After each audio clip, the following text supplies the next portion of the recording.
You could be anywhere in the world, but you choose to be here.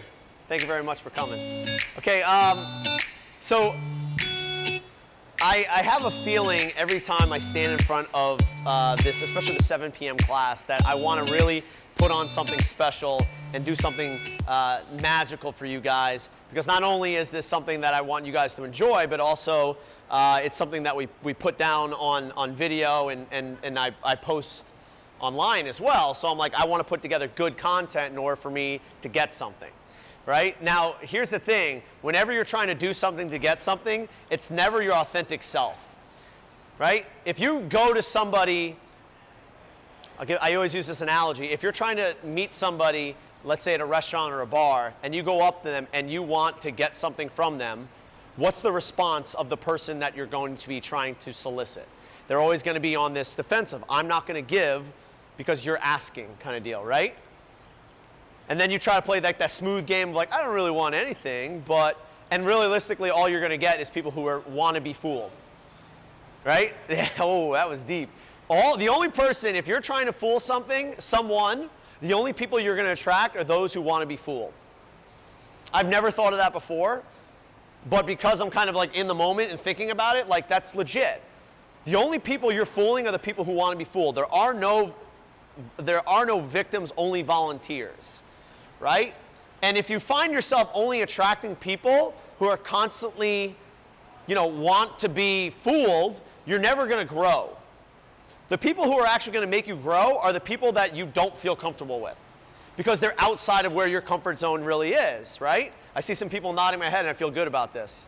Stop nodding your head, guys. I'm trying to be more authentic. No, absolutely. Nod your head if you kind of feel like it's part of the moment. But for me, my big motivating factor is that I want some kind of affirmation and some kind of approval from the external.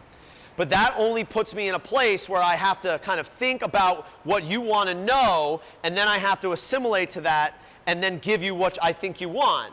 And that's all based off of, A, my preconceived notions and history, and your body language and energy. And meanwhile, you can be like, yeah, deep in thought, and you're just completely somewhere else. You're like, yeah, I got to get groceries later. That's right, eggs too, cool. Meanwhile, I'm like trying to figure something out. Like there's nothing to figure out. There is nothing to figure out. And that's something that I'm coming to terms with every single day. That if you want to solve your problems, stop and breathe. Because realistically, most of the things that we kind of create or the problems that we have are created by us. Our system, like physiologically, was made thousands of years ago for you to see a threat, fight, flight, or freeze. You see a lion. You run, you fight it, or you freeze. There are no lions anymore that are coming to take you out. But we still have that physiologically in us. So Janice in accounting, use your non-dairy creamer, and all of a sudden you're freaking out and you know what to do. So instead of a lion, you have Janice in accounting. That's what we use as our, with this thousands of years of beautiful biology and evolution, we choose to use it on trivial nonsense that only creates a smaller version of ourselves. Now here's the cool thing, is that if you take those issues that you think you have and you just sit with them, you're going to start to understand that it's all just an illusion. And we're using what we have in order for us to keep ourselves restrained, to keep ourselves safe, and to keep ourselves in the story that we've built that we think we really are. Because when I ask people what they really want, and they say, I want happiness, I want a great relationship, I want to lose weight, I want this, and I say, okay, what stops you from doing that? They say, this, and this, because I don't have enough money, because I haven't met the right person, because of this. Yeah, that's exactly the reason, because you think you're in lack. And they say, well, I don't want that. And I say, I challenge that. I challenge that belief that you really want these things. Because most people know exactly how to get those things, but they haven't actually taken the steps to actually do them. And why is that? Because where you are right now feels safe. And the things that you have to do in order for you to get what it is that you want are way outside your comfort zone. You have to be vulnerable. You have to actually put yourself out there. You might be crushed. Don't you think those might be reasons for you not to take your leap? Yeah, they are. But here's the thing. If you stay in the fear, your opportunity leaves. If you take the opportunity, the fear leaves. I'll say that again because it's a little heavy. When you are afraid and you take the fear, your opportunity goes. I'm at the bar, I see a beautiful woman, I'm afraid, she leaves. When you go after the opportunity, the fear goes. When I sit there and I say to myself, I'm absolutely scared shitless, hi, I'm Sean, nice to meet you, the fear goes and the opportunity remains. That's the beautiful thing in life. As soon as you make the leap, the fear goes, and now that feeling, because even me just saying that made me feel good. I don't even know who that hypothetical woman was. Maybe it was Laura. And I stepped into that moment and I said, this is who I am, and I'm vulnerable, and I'm okay with that.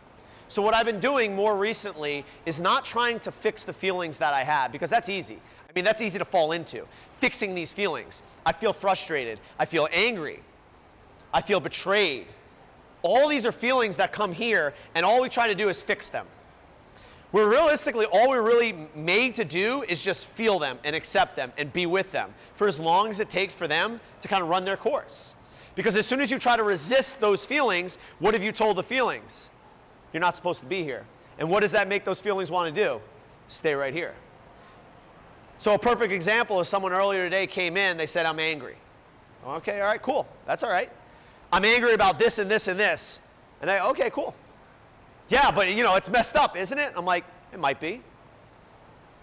And this person was giving me all this stuff, and I was this space for all of this anger and frustration to be.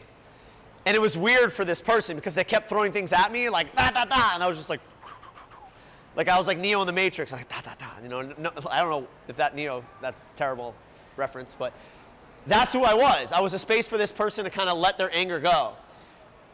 And as soon as they're done with their ranting, I'm like, how you feel now? They're like, better. I'm like, so is it really a problem with whatever it was? Or was it the fact that you have this anger and you were just looking for a reason to get rid of it? And he goes, well, I don't know. I'm like, and that's okay. You know, not all of us are going to be Zen Buddhists like that.